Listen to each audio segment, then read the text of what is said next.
પૂનમ એટલે રક્ષાબંધન। શું મિત્રો તમે જાણો છો કે રક્ષાબંધનની શરૂઆત ક્યારથી થઈ? આ દુનિયાની અંદર સૌ પ્રથમ રાખડી કોણે બાંધી હશે? આ રક્ષાબંધનને બળેવ શું કામ કહેવામાં આવે છે? તો મિત્રો આ દરેક સવાલના જવાબ જાણવા માટે આ વિડીયોને અંત સુધી જરૂર જુઓ। મિત્રો પૌરાણિક કથા અનુસાર એકવાર દાનવોના રાજા બલિરાજાએ એક મોટો યજ્ઞ આદર્યો। ખૂબ સાધુ બ્રાહ્મણોને જમાડ્યા, ગાયોના દાન દીધા, ગરીબોને દાન દીધા અને 3 દિવસ સુધી સતત જમણવાર અને દાન દેવાનો પ્રવાહ અવિરત ચાલુ રાખ્યો। અને આવો મહાયજ્ઞ બલિરાજાએ આદર્યો એટલે દેવતાઓને ચિંતા થઈ અને દેવતાઓના રાજા ઇન્દ્રને એમ થયું કે બલિરાજાએ એના યજ્ઞના તપથી મારું ઇન્દ્રાસન પડાવી લેશે। એટલે ઇન્દ્ર સહિત બધા દેવતાઓ ભગવાન વિષ્ણુ પાસે ગયા અને વિનંતી કરે છે કે હે ભગવાન વિષ્ણુ, આ બલિરાજાના યજ્ઞને ગમે એમ કરીને તમે રોકાવો। ત્યારે ભગવાન વિચારે છે કે આ તો બલિ અને એનો યજ્ઞ કઈ રીતે રોકાવું, આના માટે શું કરવું?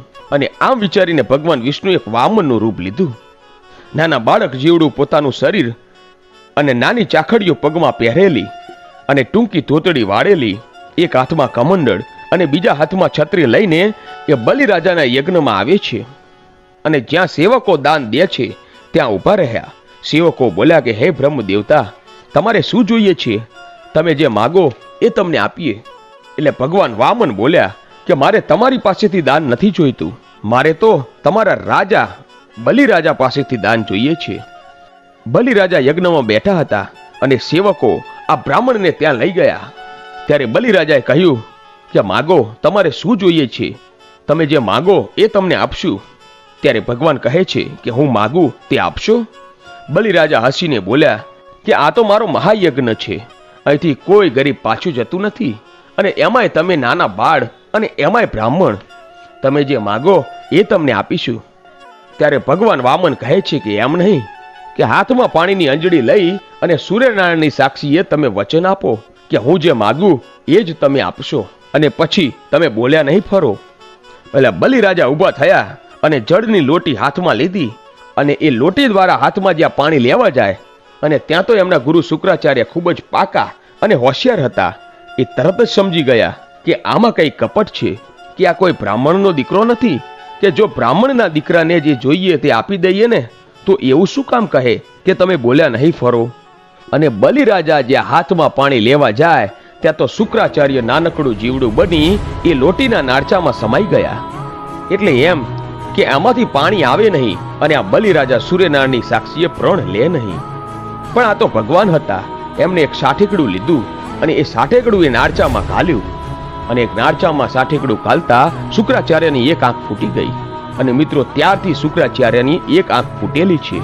અને જેવા શુક્રાચાર્યની આંખમાં વાગવાથી એ બહાર નીકળી ગયા અને જાળીમાંથી પાણી નીકળ્યું અને બલિરાજાએ હાથમાં પાણી લીધું અને સૂર્યનારાયણની સાક્ષીએ બોલ્યા કે હે બ્રાહ્મણ દેવતા, તમે જે માગશો ને એ હું તમને આપીશ।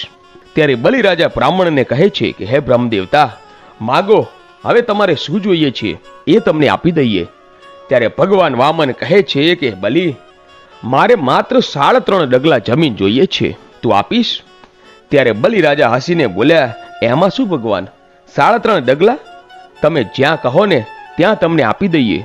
અને બલિરાજા જ્યાં આટલું બોલ્યા ત્યાં તો ભગવાન વામનમાંથી વિરાટ રૂપ ધારણ કર્યું અને જેના પગ પાતાળમાં અને માથું આકાશમાં સમાઈ ગયું, આવડું મોટું વિરાટ રૂપ ધારણ કર્યું। અને પછી બલિરાજાને કહે છે કે મને 3.5 ડગલા જમીન દે, એક પગ પૃથ્વીલોક પર છે અને બીજો પગ મારો આકાશમાં છે, હવે બોલ ત્રીજું ડગલું ક્યાં મૂકું? પણ આ તો બલિ હતા, એમને મસ્તક નમાવીને હાથ જોડી અને ઊભા રહ્યા અને ભગવાનને કહે છે કે તમારું અડધું ડગલું જમીન મારા મસ્તક પર મૂકો। અને પછી ભગવાન વામને બલિરાજાના મસ્તક પર પગ મૂક્યો અને સીધા જ પાતાળમાં નાખી દીધા। અને બલિરાજા પણ જેમ તેમ ન હતા અને બલિરાજાએ 2 હાથે ભગવાનના પગ પકડી રાખ્યા। એટલે જેવા બલિરાજા પાતાળમાં પહોંચ્યા ને, પાસે ભગવાનને પણ પાતાળમાં જવું પડ્યું। આમ બંને જણા પાતાળમાં પહોંચી ગયા। હવે આ બાજુ વૈકુંઠ લોકમાં લક્ષ્મીજીને ખબર નથી કે ભગવાન ક્યાં ગયા। એ તો રાહ જોવે છે કે અરે આ કયા ભગતની વારે ભગવાન ગયા હશે કે હજુ સુધી નથી આવ્યા। અને લક્ષ્મીજી આવો વિચાર કરે છે ત્યાં નારદજી ફરતા ફરતા ત્યાં આવે છે અને આવીને માતા લક્ષ્મીને પૂછે છે કે માં, તમારું મોઢું કેમ ઉદાસ છે? તમને શું ચિંતા છે? ત્યારે લક્ષ્મીજી કહે છે કે અરે જુઓ ને, ભગવાન ક્યાંક ચાલ્યા ગયા છે અને એની કઈ જ ખબર મળતી નથી. એટલે નારદ મુનિ કહે છે કે ભગવાન તો પાતાળમાં છે અને બલિરાજાએ એમને પકડી રાખ્યા છે. બલિરાજાના બંધનમાંથી ભગવાનને છોડાવે તો જ ભગવાન ઉપર આવી શકે. એટલે લક્ષ્મીજી વિચારે છે કે બધાને દાન પૂર્ણ દેનારો માણસ મને કોઈ દી પાછી નહીં વાળે. અને લક્ષ્મીજી સાધારણ સ્ત્રીનું રૂપ લઈ અને પોતે પાતાળમાં જાય છે અને હાથમાં થાળી, કંકુ, ચોખા અને રાખડી હતી. અહીંયા બલિરાજા ધ્યાનમાં બેઠા છે અને ત્યાં આવીને કહે છે કે ભાઈ, રાખડી બાંધવા આવી છું. બલિરાજા બોલ્યા કે તમે કોણ છો? હું એક તમારી બહેન થઈ અને રાખડી બાંધવા આવી છું. રાખડી નહીં બંધાવો? કઈ વાંધો નહીં બેન, રાખડી બાંધી દો. અને આમ લક્ષ્મીજી બલિરાજાને રાખડી બાંધે છે. પછી બલિરાજા કહે છે કે બેન, તારે જે જોઈએ તે માગી લે.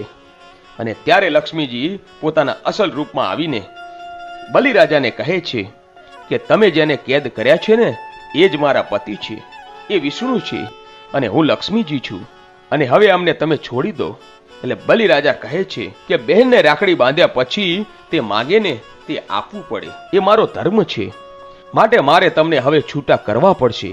અને તે દિવસે શ્રાવણ મહિનાની પૂનમ હતી અને એ દિવસે બલિરાજાને લક્ષ્મીજીએ રાખડી બાંધેલી અને તે દિવસને બળ્યો કહેવામાં આવે છે.